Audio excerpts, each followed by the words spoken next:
June 15, 2026.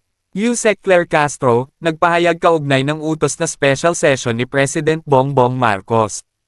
Ayon kay Yusek Claire, maliwanag ang nais ni Pangulong Ferdinand Marcos Jr. sa paglabas ng Proclamation No. 1318 ngayong June 15, 2026, kung saan nagpapatawag ang Pangulo ng isang special session sa Kongreso para mapabilis ang aksyon sa mga panukalang batas na magpapatibay sa social protection, magpapalawak ng access sa edukasyon at healthcare, at magpapatuloy ang suporta sa mga kababayan nating mas nangangailangan. Nais din ng Pangulo na mapabilis ang pagbalangkas ng anti-political dynasty law. Nagsalita na po ang Pangulo, get back to work. Binigyan diin din po ng Pangulo sa Araw ng Kalayaan nitong June 12, 2026. Ang sabi ng Pangulo, piliin ang ikabubuti ng bayan laban sa interes ng iilan. Huwag magpagapi sa pagpapaunlad ng sariling ambisyon. Manatiling tapat sa tungkulin, manatiling tapat sa konstitusyon, at manatiling tapat sa taong bayan.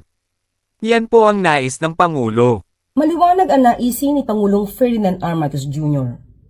Naglabas ng Proclamation No. 1318 ngayong June 15, 2026, kung saan nagpapatawag ang Pangulo ng isang special session sa Kongreso para mapabilis ang aksyon sa mga panukalang batas na magpapatibay sa social protection, magpapalawak ng access sa edukasyon at healthcare, at magpapatuloy ang suporta sa mga kababayan nating mas nangangailangan.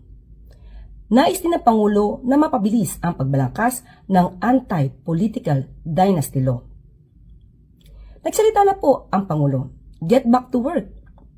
Binigyan din po ng Pangulo sa Araw ng Kalayaan nitong June 12, 2026. Ang sabi ng Pangulo, piliin ang ikabubuti ng bayan laban sa interes ng iilan. Huwag magpagapi sa pagpapaunlad ng sariling ambisyon. Manatiling tapat sa tungkulin, manatiling tapat sa konstitusyon, at manatiling tapat sa taong bayan. Yan po ang nais ng Pangulo. Sa bawat Pilipino, ito ang aking panawagan. Huwag po tayong mapagod na mahalin, piliin at ipaglaban ang Pilipinas. Ipalalim natin ang ating kamalayan, maging mapanuri sa katotohanan. Gamitin natin sa tama ang ating kakayahan, hindi sa masama. Lumaban ng patas sa araw-araw, huwag pagsamantalahan ang pinagpaguran ng iba. At piliin natin ang ikabubuti ng bayan laban sa interes ng iilan. Kung mananatili tayong tapat sa mga adhikaing ito, matitiyak tayong magmamana ang mga susunod ng henerasyon ng isang bansa na mas matatag, mas makatarungan, at mas maunlad.